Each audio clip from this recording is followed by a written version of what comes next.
여러분은 고지혈증이 있다면 어떤 음식을 가장 먼저 줄여야 하는지 알고 계신가요? 오늘은 많은 분들이 궁금해하는 고지혈증이 있다면 반드시 피해야 할 음식에 대해 자세히 알아보겠습니다. 영상이 도움이 되신다면 구독과 좋아요로 함께 해주세요. 지금부터 시작하겠습니다. 건강검진을 받고 나면 많은 분들이 가장 많이 듣는 말 가운데 하나가 있습니다. 콜레스테롤 수치가 높습니다. 중성지방이 많이 올라갔습니다. 바로 고지혈증입니다. 하지만 의외로 많은 분들이 이렇게 생각합니다. 몸이 아픈 것도 아닌데 괜찮겠지. 약만 먹으면 되는 거 아닌가? 그러나 고지혈증은 특별한 증상이 없는 경우가 많기 때문에 더욱 주의해야 합니다. 혈액 속 LDL 콜레스테롤이나 중성지방이 높아진 상태가 오래 지속되면 혈관 건강에 영향을 줄 수 있고 심혈관 질환의 위험을 높이는 요인이 될 수 있습니다. 좋은 소식은 식습관을 조금만 바꿔도 혈관 건강 관리에 도움이 될 수 있다는 것입니다. 오늘은 고지혈증이 있다면 가급적 줄이거나 피하는 것이 좋은 음식 10가지를 알아보고 건강하게 먹는 방법까지 함께 살펴보겠습니다. 첫 번째 음식은 튀긴 음식입니다. 치킨, 돈가스, 감자튀김, 새우튀김처럼 바삭한 음식은 누구나 좋아합니다. 하지만 튀김은 조리 과정에서 기름을 많이 흡수하게 됩니다. 특히 같은 기름을 반복해서 사용하는 경우에는 건강에 좋지 않은 성분이 늘어날 수 있습니다. 가끔 먹는 것은 괜찮지만 자주 먹는 습관은 피하는 것이 좋습니다. 같은 재료라도 굽거나 찌는 방식으로 조리하면 기름 섭취를 줄이는 데 도움이 됩니다. 두 번째 음식은 가공육입니다.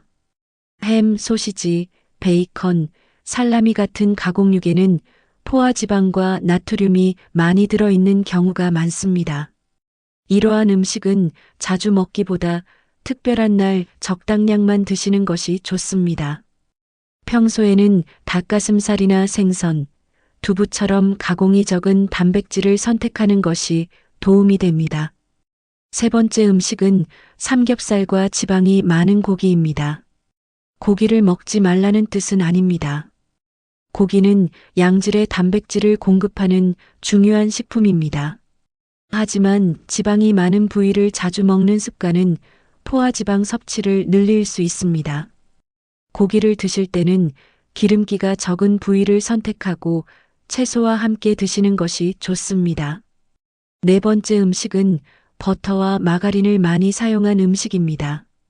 빵에 버터를 듬뿍 바르거나 버터를 많이 넣은 요리를 자주 먹는 분들이 있습니다. 버터는 적당량을 사용하는 것은 괜찮지만 과도한 섭취는 피하는 것이 좋습니다. 요리할 때는 식물성 기름을 적절히 사용하는 것도 한 가지 방법입니다. 다섯 번째 음식은 케이크와 도넛, 쿠키 같은 달콤한 디저트입니다. 많은 분들이 콜레스테롤만 걱정하고 당분은 신경 쓰지 않습니다. 하지만 설탕이 많이 들어간 음식은 중성지방을 높이는 데 영향을 줄 수 있습니다. 식후마다 디저트를 먹는 습관이 있다면 과일이나 견과류처럼 건강한 간식으로 바꾸는 것이 좋습니다. 여섯 번째 음식은 탄산음료와 달콤한 음료입니다. 콜라는 물론이고 과일 향이 나는 음료나 당이 많이 첨가된 커피 음료도 마찬가지입니다. 마시는 음료는 포만감이 적어 생각보다 많은 당을 섭취하기 쉽습니다. 목이 마를 때는 물이나 당이 없는 차를 선택하는 습관이 도움이 됩니다. 일곱 번째 음식은 라면과 즉석식품입니다. 라면은 나트륨뿐 아니라 지방도 적지 않은 경우가 많습니다. 즉석식품 역시 나트륨과 포화지방이 높은 경우가 있어 자주 먹기보다 간헐적으로 드시는 것이 좋습니다. 라면을 먹더라도 국물을 적게 먹고 채소와 달걀을 함께 넣으면 조금 더 균형 잡힌 식사가 될 수 있습니다. 여덟 번째 음식은 패스트푸드입니다. 햄버거, 피자, 프라이드 치킨 세트처럼 기름진 음식은 열량과 지방이 높을 수 있습니다. 한번 먹는다고 큰 문제가 생기는 것은 아니지만 자주 먹는 습관은 바꾸는 것이 좋습니다. 외식을 할 때도 구운 메뉴나 샐러드가 함께 나오는 메뉴를 선택해 보십시오. 9번째 음식은 과도한 술입니다. 술은 콜레스테롤보다 중성 지방을 높이는데 영향을 줄 수 있습니다. 특히 안주까지 기름진 음식을 함께 먹으면 부담은 더 커질 수 있습니다. 가능하면 음주 횟수와 양을 줄이는 것이 혈관 건강 관리에 도움이 됩니다.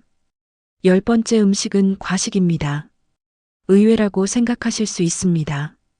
하지만 어떤 음식이든 너무 많이 먹으면 몸에는 부담이 됩니다. 아무리 건강한 음식이라도 과하게 먹으면 열량이 늘어나고 체중 관리에도 어려움이 생길 수 있습니다. 배가 부르기 전에 수저를 내려놓는 습관이 중요합니다. 그렇다면 고지혈증이 있다면 무엇을 먹는 것이 좋을까요? 첫 번째는 등푸른 생선입니다. 고등어, 꽁치, 정어리 같은 생선에는 불포화 지방산이 들어 있습니다. 일주일에 2~3번 정도 식단에 포함하면 도움이 될 수 있습니다. 두 번째는 채소입니다. 채소에는 식이섬유가 풍부합니다. 매 끼니 채소를 충분히 먹는 습관을 들여보십시오. 세 번째는 콩과 두부입니다. 식물성 단백질을 섭취하는 좋은 방법입니다. 고기만 먹기보다 두부와 콩을 함께 활용하면 식단의 균형을 맞추는데 도움이 됩니다. 네 번째는 견과류입니다. 아몬드나 호두처럼 소금이나 설탕이 첨가되지 않은 견과류를 적당량 먹는 것은 건강한 지방을 섭취하는 데 도움이 될 수 있습니다. 다섯 번째는 귀리와 현미 같은 통곡물입니다. 흰쌀만 먹기보다 통곡물을 일부 섞으면 식이섬유 섭취를 늘리는 데 도움이 됩니다. 여섯 번째는 올리브유나 카놀라유 같은 식물성 기름을 적절히 사용하는 것입니다. 튀기는 것보다 굽거나 찌는 조리법을 선택하면 지방 섭취를 줄일 수 있습니다. 여러분이 꼭 기억해야 할 중요한 사실이 하나 있습니다. 고지혈증이라고 해서 기름을 무조건 모두 피해야 하는 것은 아닙니다. 우리 몸에는 좋은 지방도 필요합니다. 문제는 포화 지방과 트랜스 지방을 과도하게 섭취하는 생활 습관입니다. 좋은 지방을 적절히 섭취하고 나쁜 지방을 줄이는 것이 중요합니다. 또 하나 많은 분들이 궁금해하는 것이 있습니다. 약을 먹고 있으니까 마음껏 먹어도 되겠지? 안타깝지만 그렇지 않습니다. 고지혈증 치료제는 매우 중요한 역할을 하지만 약만으로 모든 문제가 해결되는 것은 아닙니다. 약과 함께 식습관, 운동, 체중 관리가 함께 이루어질 때 더욱 좋은 결과를 기대할 수 있습니다. 그렇다면 혈관 건강을 위해 하루를 어떻게 보내면 좋을까요? 아침에는 과일과 통곡물, 단백질을 함께 먹습니다. 점심에는 채소를 충분히 곁들입니다. 저녁에는 과식을 피하고 기름진 음식 대신 생선이나 두부를 선택합니다. 하루 30분 정도 걷기를 실천합니다. 물을 충분히 마시고 금연과 절주를 실천합니다. 그리고 정기적으로 혈압과 혈당, 콜레스테롤 수치를 확인합니다. 이런 작은 습관이 쌓여 혈관 건강을 지키는 힘이 됩니다. 여러분, 고지혈증은 특별한 증상이 없어 방심하기 쉽습니다. 하지만 지금의 식습관이 5년 후, 10년 후 우리의 혈관 건강을 결정할 수 있습니다. 오늘 이야기 중에서 꼭 기억해 주셨으면 하는 한 가지가 있습니다. 고지혈증 관리의 핵심은 먹지 말아야 할 음식을 찾는 것이 아니라 건강한 음식을 꾸준히 선택하는 습관을 만드는 것입니다. 오늘부터 튀긴 음식 한번 줄여보십시오. 채소를 한 접시 더 드셔보십시오. 30분 산책을 시작해 보십시오. 이 작은 실천이 혈관을 지키고 심장을 보호하며 건강 수명을 늘리는 가장 확실한 투자입니다. 오늘도 끝까지 함께 해주셔서 감사합니다. 다음 영상에서 더 유익한 건강 정보로 찾아뵙겠습니다.